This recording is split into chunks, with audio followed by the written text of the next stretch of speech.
Ladies and gentlemen, thank you for standing by and welcome to the Stride third quarter fiscal year 2021 earnings conference call. At this time, all participants are in a listen-only mode. After the speaker's presentation, there will be a question and answer session. To ask a question during the session, you will need to press star one on your telephone. Please be advised that today's conference is being recorded. I would now like to hand the conference over to your speaker today, Mr. Tim Casey, Senior Director, Investor Relations. Please go ahead. Thank you and good afternoon. Welcome to Stride's third quarter earnings call for fiscal year 2021.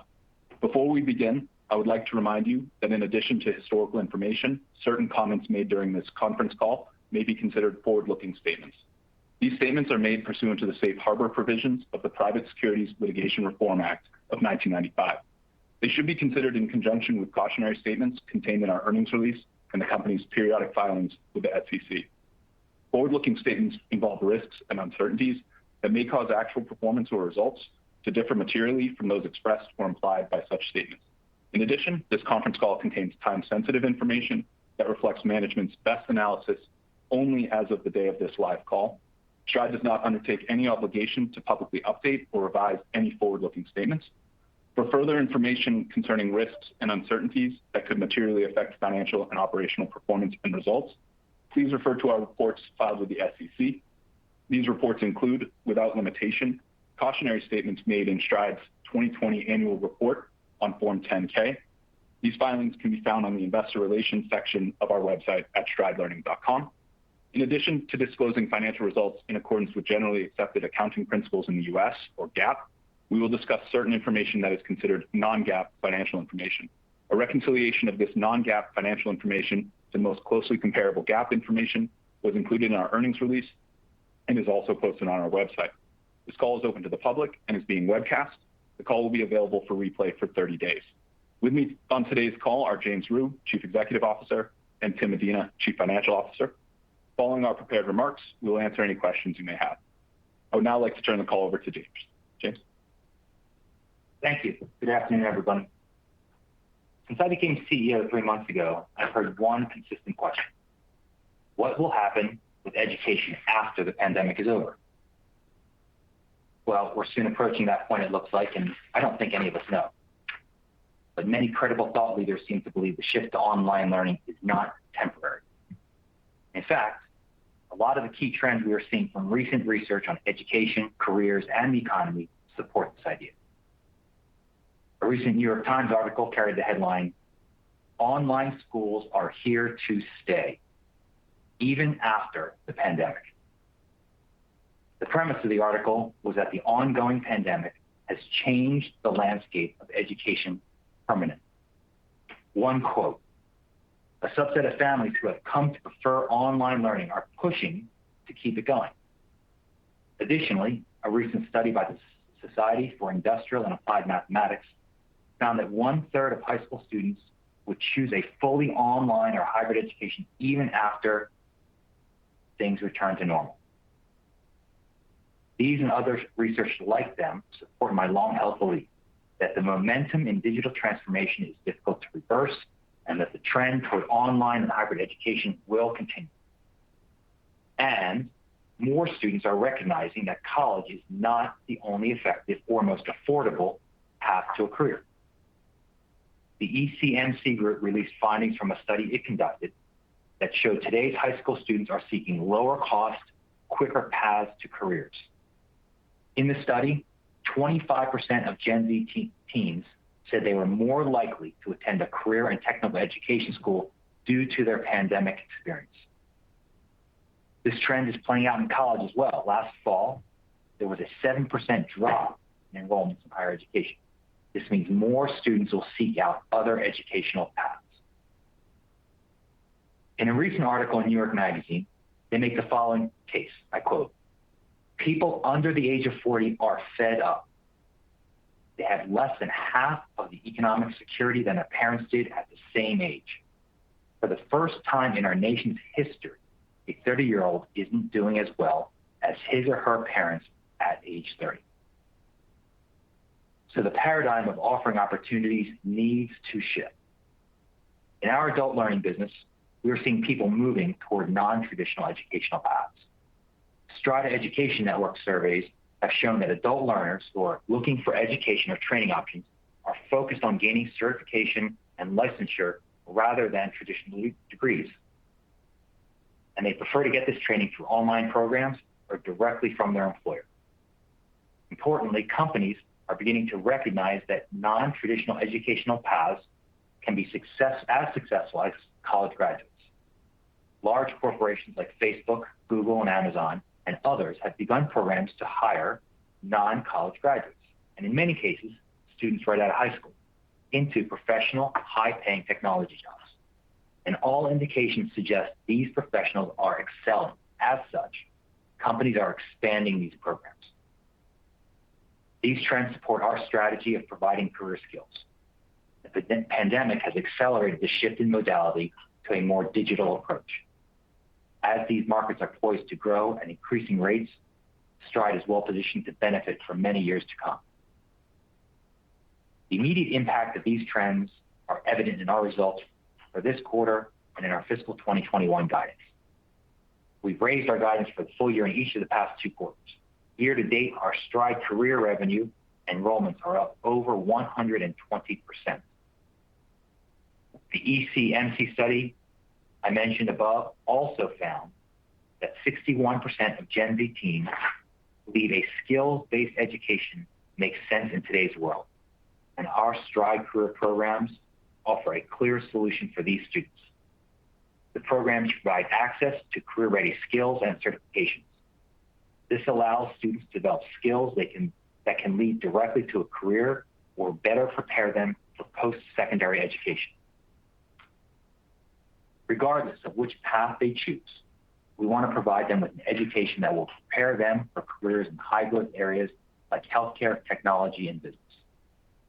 Our adult acquisitions are doing well and growing at double-digit rates, even though some of them have traditionally focused on in-classroom teaching. Their shift to online programs has gone smoothly, and we feel good about their future growth prospects. Specifically, our 2 most recent acquisitions, Tech Elevator and MedCerts, are performing against their acquisition plans, but more important, these companies serve mainstream markets, have large-scale future opportunities in front of them. As we begin to invest in our Stride brand, we believe we will be able to generate meaningful growth for these products incremental to what they would have been able to do as standalone businesses.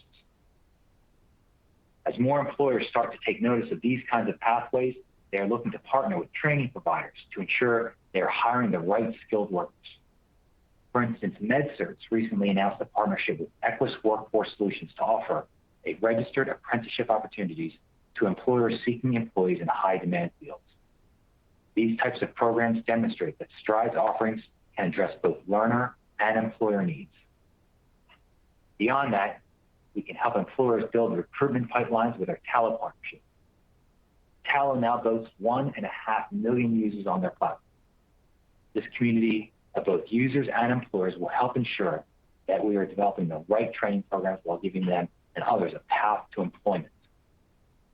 And as we said during our Investor Day in November, we expect this growth and the trends we are seeing in the market to lead to overall career learning revenues of $650 to $800 million by fiscal 2025.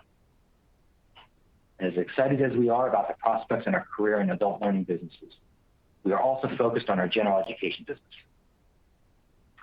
Unfortunately for many students, the pandemic has caused a decline in academic achievement. A recent study by NWEA showed that the number of students who regressed academically increased significantly nationwide during the last year. Fortunately, for students and families attending established virtual programs like ours, they have been able to attend school uninterrupted. Our partners have provided seamless education in a completely disrupted world. We owe our gratitude to them. The impact translated into academic outcomes as well. In a recent study we conducted, programs managed by Stride handily outpaced schools like the ones in the NWEA study. Not all online programs are created equal. We believe ours is the gold standard. The data backs that up. How does all of this translate into future trends? Just a little over a year ago, we conducted a survey that validated the trends we've seen for many years, that approximately 2 to 3% of families were considering a fully online high school option. I just today received results of our most recent study that indicated that 2 to 3% had jumped to over 10%. Similarly, consideration for online career programs jumped from 15% to 25%. The shift to online school from home means that more families are seeking out Stride's offerings and digital solutions. And while online school might not be for everyone, many more families now recognize it as an option. In addition to the increase in awareness, the pandemic has brought about structural changes to other parts of our lives. It wasn't just students who were impacted. It was parents, families, teachers, and administrators. Many of these individuals have come to appreciate the flexibility that comes from working and schooling from home. This shift gives more parents and families the opportunity to support their children's learning at home while they're also working at home. Or for teachers, they can teach at home. We hired and managed more teachers than ever this year. The flexibility for teachers to work out of their homes is another clear trend that provides great opportunities. Overall, this means that Stride's offerings are more accessible to more families. Now, I know many of you are focused on what will happen with our enrollments this coming fall as the rollout of the vaccine proceeds and most school districts announce plans to get back into the classroom. First of all, let me be clear that we support the reopening of brick and mortar schools. In fact, we penned an open letter supporting President Biden's bipartisan push to get schools reopened. Additionally, it's far too early in our enrollment season to know how many new students will come to our programs in the fall. In fact, less than 10% of our normal overall enrollment volume happens before the end of April. However, we do have some early indications of the rate at which existing families are indicating their return for the fall. As of right now, the percentage of existing families that are responding to our outreach for returning in the fall is at an all-time high. And the percentage that has indicated they are returning is at a multi-year high. So far, we are seeing the opposite of the mass exodus back to brick and mortar schools that some have predicted. This is some very early encouraging news. However, I want to stress, this is still very early in our enrollment season. Finally, I want to highlight some exciting upcoming programs from Stride. Recently, a survey we conducted found that over 65% of parents agree that their children need additional educational curriculum over the summer to make up for lost time due to the pandemic. Given this significant need, this summer we are going to offer free summer career experiences for students in grades 7 through 12. These programs are an excellent opportunity for current and prospective students to gain exposure to career skills while engaging in exciting activities. For example, in our esports experience, students will work on coding skills in the morning while spending the afternoon gaming with their friends. We plan to offer programs in nursing, theater, esports, and even a jam camp for musicians. We will also offer programs for recent Stride career prep graduates to further hone their career-ready skills they learned in high school. All these programs will help make Stride more accessible to more students while teaching them valuable career skills. So I believe the trends in our business, as well as the overall macro conditions and our addressable market, continue to work in our favor and grow as time passes. Thank you for your time today, and I'll now turn the call over to Tim to discuss our quarterly results. Tim? Thank you, James, and good afternoon, everyone. Revenue for the quarter was $392.1 million, an increase of 52% from last year. Adjusted operating income was $54.9 million, an increase of 146%, and capital expenditures were $11.3 million, an increase of $1.9 million versus Q3 last year. In each case, these results met or beat the expectations we provided in our guidance last quarter. As James mentioned, our general education business continues to perform very well, and career learning remains on a strong growth trajectory as it has been for this past several years. Given the strength in these businesses, we have raised our guidance again for the full fiscal year. Returning to our results for the quarter, revenue from our general education business increased $89.2 million, or 38%, to $322.3 million.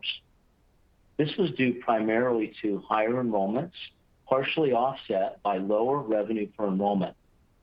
General ed enrollments rose 43% year over year, while revenue per enrollment declined 4%.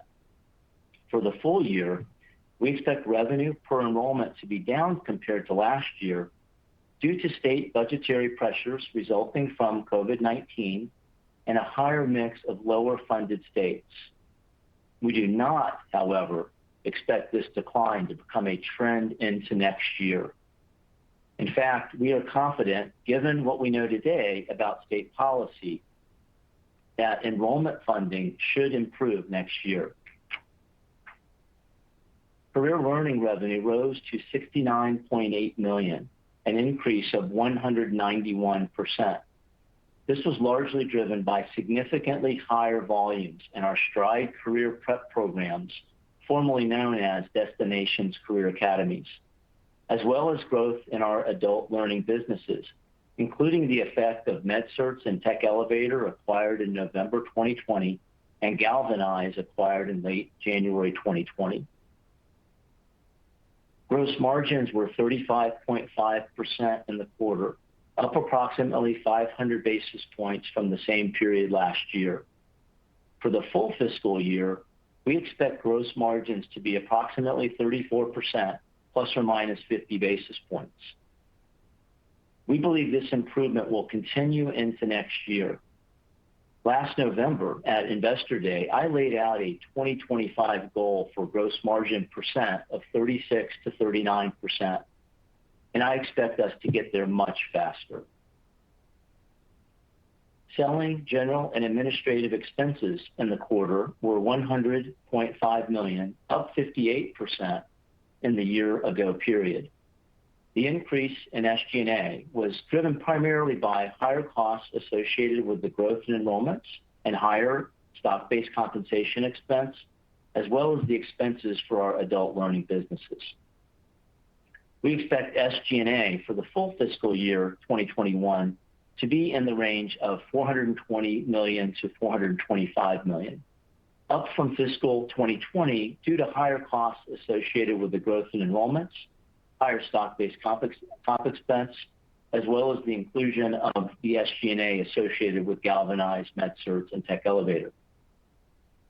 Our expectation for fiscal year 21 interest expense is that it will be between $17 and $18 million, including approximately $4 million in cash interest and $12 million in non-cash amortization of the discount on our convertible senior notes, and another $1 million of non-cash amortization of debt issuance costs. Our convertible notes are subject to new accounting guidance, which can be adopted in FY22 and no later than FY23. Once the guidance is adopted, the debt discount will be eliminated from the balance sheet, and the associated non-cash amortization expenses are eliminated from the P&L on a going forward basis. EBITDA for the third quarter was $62.2 million, up 89% from the third quarter of fiscal 2020. Adjusted EBITDA was $75 million, up 92% from the same period a year ago. Operating income was $38.6 million.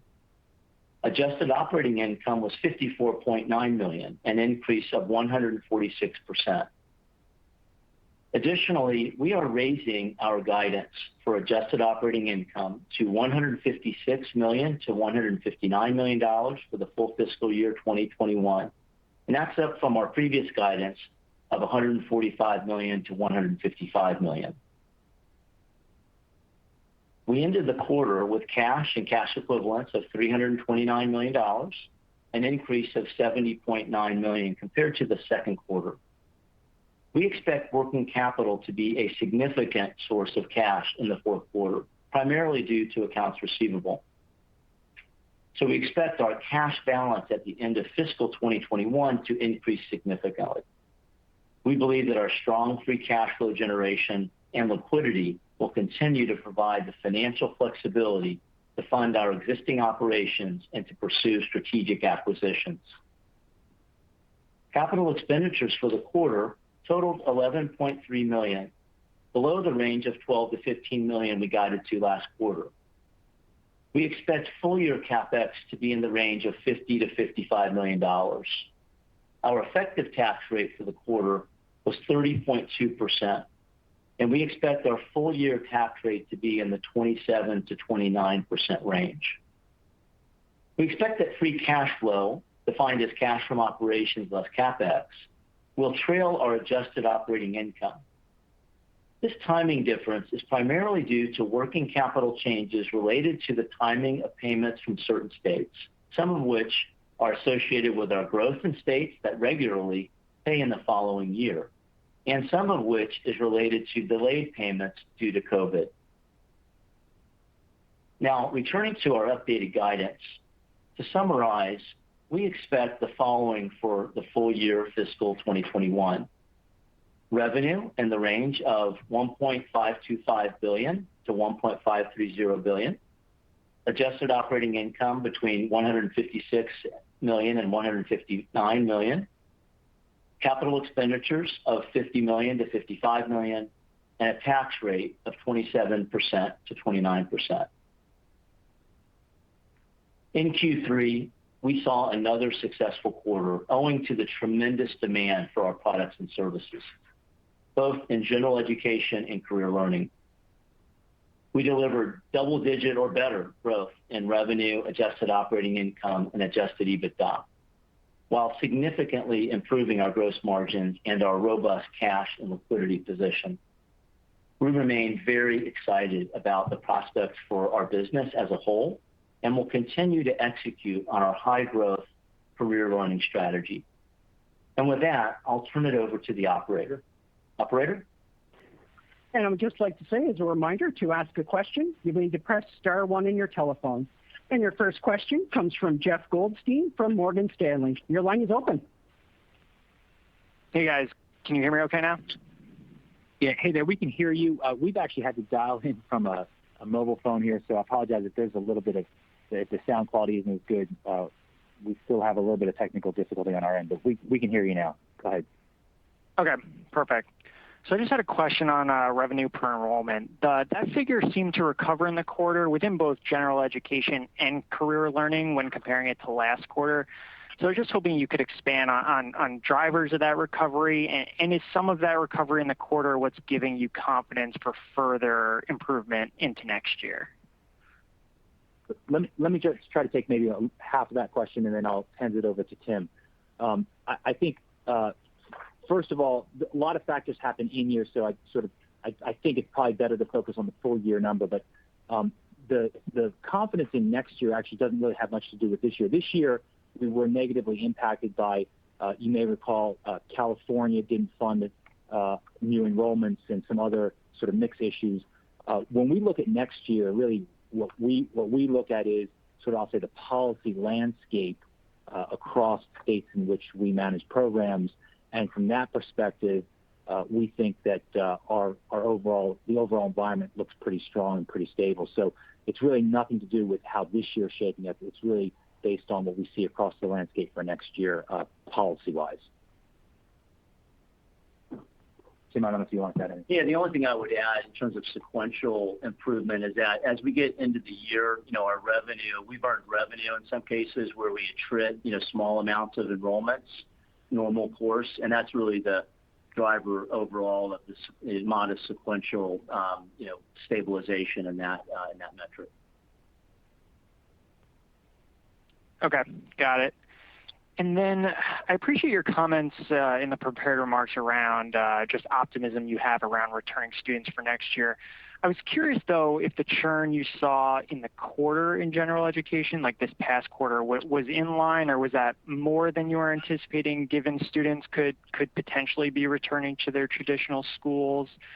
I mean, were you seeing that in any particular age group, or is that not the case, and it was all just kind of normal course? I was just curious for your thoughts on churn in the quarter. Yeah. So I think there's, if anything, churn continues to be better than previous years. I think in that respect, it was, I would say, somewhat better than we expected originally when we set out the year. But we are seeing, I think, just a tendency, and we've seen this over the years, the tendency for, in the middle of a semester, families do have some reticence. Even as schools were opening back up, I think we saw families have some reticence just to disrupt sort of the flow of the educational program that their child's in. So, but we were a little bit pleasantly surprised, I would say, and we have been pleasantly surprised throughout the course of the year on the sort of the trajectory that churn has taken for us. Okay, I appreciate the color. Your next question comes from the line of Jeff Silver from BMO Capital. Your line is open. Thanks so much. The results were much better than expected, both on the top line and bottom line. Can you kind of focus, what was the reason for the beat or reasons for the beat? The reason for the beat is that it's really the point that James just made. It's better retention performance during the quarter really is the primary driver of that improvement on the top line, and that really fell to the bottom line. Okay, so fairly similar to what we saw last quarter as well. Yes. Okay, that's great. I appreciate the color you gave us on the fall. I know it's still very early. Can you talk about it, at least the potential for either new states or new schools, how that pipeline is going? Yeah, I think unlike probably previous years, our approach to new states and new schools is actually evolving, and I think it's evolving in a positive way, meaning there are increasingly more opportunities for us to enter new programs, new states with partners. We're approaching it from the perspective that we don't always need a sort of new policy or law legislation to be passed. So we are continuing to work to open particularly career education programs. We expect to open a small handful this coming fall. We expect programs in general in a number of states new states to open or expand. And so we're pretty bullish. West Virginia, Missouri, places like that we expect at least some type of expansion or new program to be open for the fall. Okay, great. In your prepared remarks, you also talked about academic outcomes. And I know it may be too early to get this kind of data, but I'm just curious.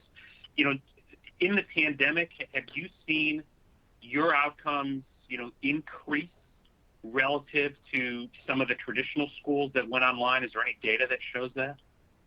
Yes, for sure. We have, there is some data trickling in that suggests, and obviously not surprising, that most of the brick and mortar schools took a pretty significant step back on average in academic outcomes. And we did in fact, our schools, our data suggests that we outperformed that significantly. So at least from our perspective, and our data would suggest that based on what we see and what we can sort of, I'd say the data that is available is that our performance has outperformed and outpaced most other brick and mortar schools that did online learning over this past year. Okay, I appreciate the caller. I'll jump back in the queue. Thanks so much. Thanks, Jeff.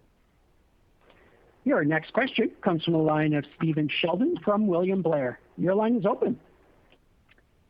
Hi, thanks.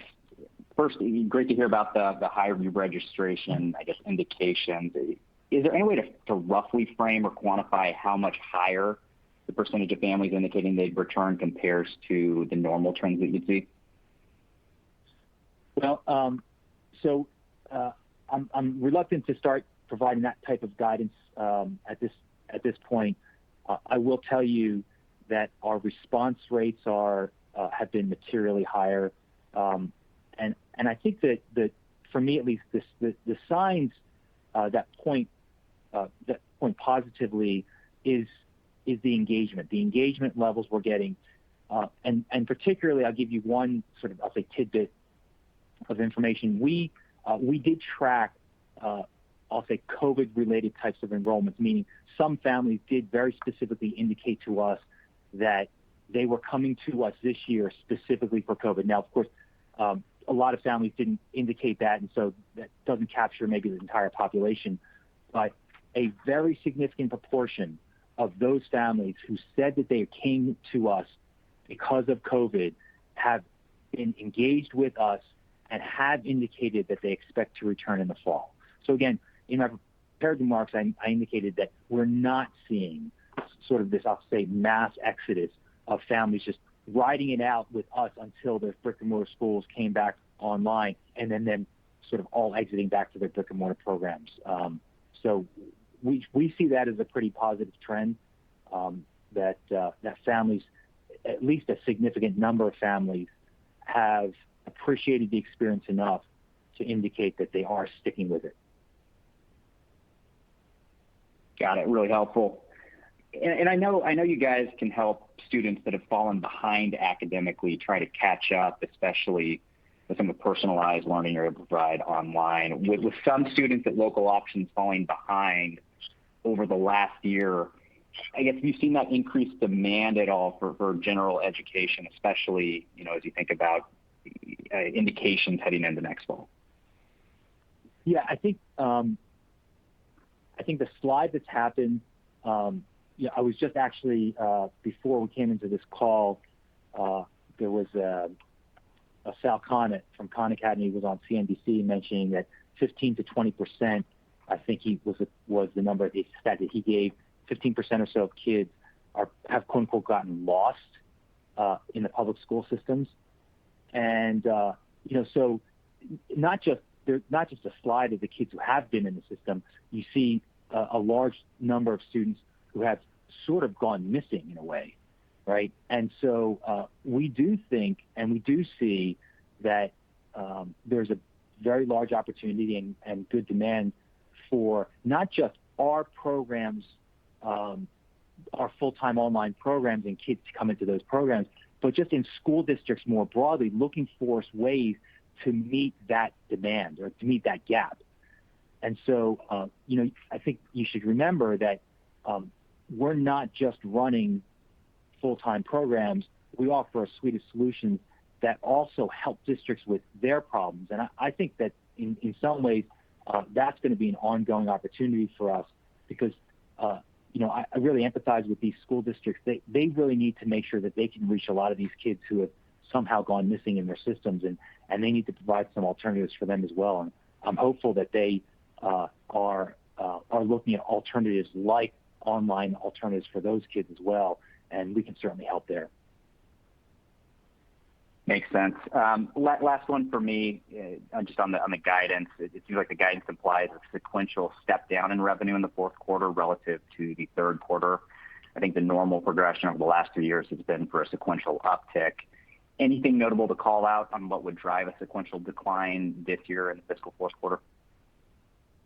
No, nothing notable to note there. It is fair that if you squeeze out, another quarter just like this one, we would be at the very tippy top of our guidance range. So there's nothing in particular to call out there. No particular concern or anything like that. Great. Thank you. Appreciate it. And again, if you would like to ask a question, press star one on your telephone. Your next question comes from the line of Greg Pendy from Sidoti. Your line is open. Thanks for taking my questions. Just real quick on the summer courses that you'll be offering, is that going to create any notable shifts in expenses on a year-over-year basis, especially in instructor costs? Yes and no. The answer is no. We shouldn't have any material change in costs over the summer due to those programs. Those programs, they do have some marginal cost to us. It's not significant. We think it won't change sort of the overall profit or gross margin trajectory that we're headed on. But we also think it's important. It's important to help with the summer sort of gap, if you will, and bridge kids over the summer. We think it's an important offering to get kids to have awareness around some of these opportunities that we can provide them. So, so I don't think it's going to be material cost, but I think irrespective, it's just an important service that we need to provide the country right now. Great. And then just one final one, just on the revenue per student in terms of next year. Assuming, would it be a positive benefit if you have a higher mix of special needs students next year in your revenue? I'm not saying that you're foreseeing that, but just given the trends of some students falling behind, is that typically a higher revenue per student? Not materially. So, I wouldn't pretend that our revenue per student trend next year is going to be impacted by that. In fact, in any given year, I think sort of all falls out with the wash, and our overall revenue per student trend get more impacted by things like mix or what happened in California this year, and not by the mix of special ed versus non-special ed students. Okay, great. Thanks a lot. Thank you. And there are no further questions at this time. Ladies and gentlemen, this concludes today's conference call. Thank you for participating. You may now disconnect.